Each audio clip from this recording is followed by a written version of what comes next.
राजा और रानी की प्रेममयी कहानी। एक ऐसा स्वाद जो सिर्फ भोजन नहीं, प्रेम था। अध्याय 1।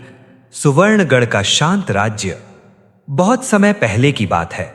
पहाड़ों और नदियों से घिरा एक सुंदर राज्य था, सुवर्णगढ़। इस राज्य के राजा थे राजा आदित्यवर्धन।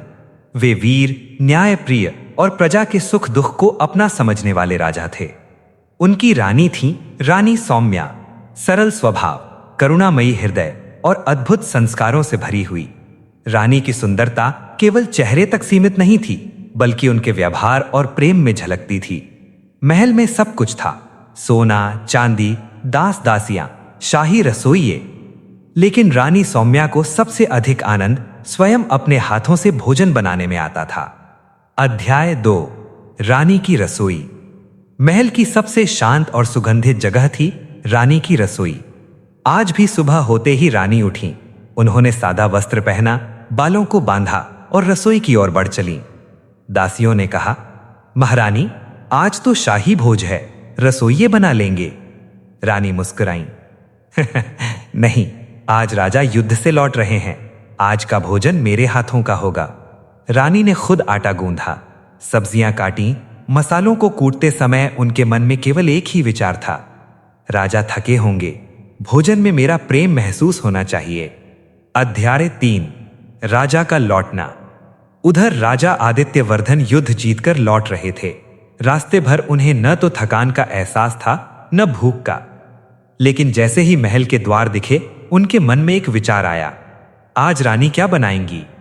राजा जानते थे, शाही भोज से ज्यादा स्वाद उन्हें रानी के हाथ के साधारण भोजन में मिलता है। अध्याय 4। भोजन की तैयारी। आज रानी ने विशेष भोजन बनाया था। सादा चावल, घी से महकती दाल, सब्जी और अंत में मीठी खीर। हर चीज में रानी ने प्रेम का मसाला मिलाया था। रसोई में घी की खुशबू फैल गई। रानी ने थाली सजाई और मन ही मन बोली, हे प्रभु, मेरे राजा स्वस्थ रहें, यही मेरा वरदान है। अध्याय 5। राजा भोजन के लिए जाते हैं। राजा स्नान कर सादा वस्त्र पहनकर भोजन कक्ष की ओर बढ़े। जैसे ही उन्होंने थाली देखी, ठहर गए। यह भोजन रानी ने बनाया है? दासी ने कहा, हां महाराज, आज महारानी ने स्वयं बनाया है। राजा की आंखों में चमक आ गई। अध्याय 6। पहला निवाला। राजा ने पहला कौर लिया। क्षण भर के लिए उनकी आंखें बंद हो गईं।